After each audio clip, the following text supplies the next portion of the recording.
depression is an illness that one has been struggling with. It's not just because they're unhappy or that life has gotten hard for the moment.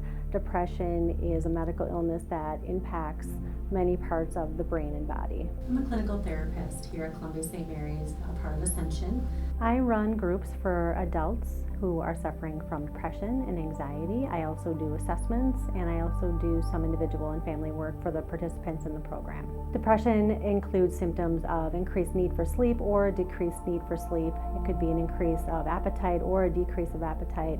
It usually includes some form of distortion in thought, restlessness, irritability. Depression includes decreased socialization, an increase of isolation, low self-esteem, negative thought perceptions. If there's individuals that have a biological component with a family history, people that have other physical ailments or alcoholism might be at a higher risk of depression.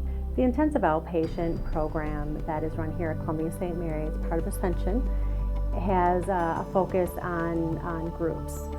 So the first part of the program is a process group. People are coming in and really sharing the most vulnerable parts about their lives and what they're struggling with. There's an educational component. We focus on treatment of depression and anxiety by using cognitive behavioral strategies and mindfulness, and then also educating on ways to make adaptations or changes in one's life to become more effective. I'm Dr. Tina Dollywell. I'm a clinical psychologist for Columbia St. Mary's, part of Ascension. I work predominantly at the Grafton Medical Center as an outpatient therapist. I see individuals for individual therapy, family therapy, couples therapy, and I also do some pre-surgical bariatric testing, and I also come to the hospital and consult on occasion with various cases.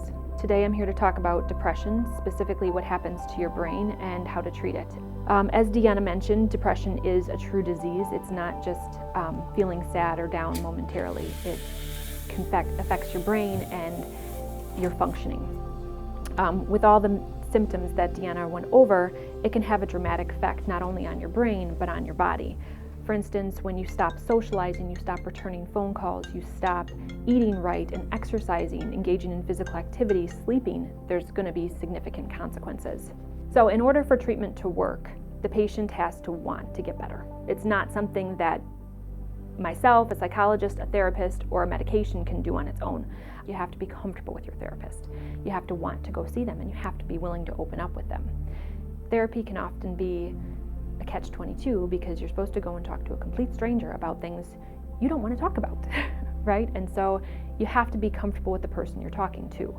And sometimes that is shopping around a little bit until you find that right fit. One particular component of the intensive outpatient program is mindfulness.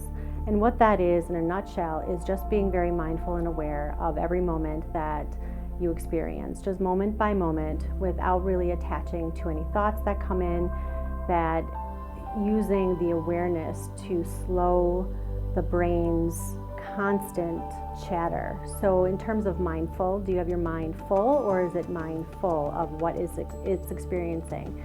So processing the thoughts that are coming in, experiencing the feelings and the bodily sensations just as they are in that particular moment, to develop more of an awareness of what is going on. Depression has many faces.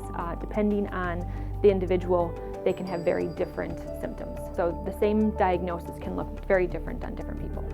As desperate and as dire as depression may seem, especially with the analogy of turning off the lights, there is hope.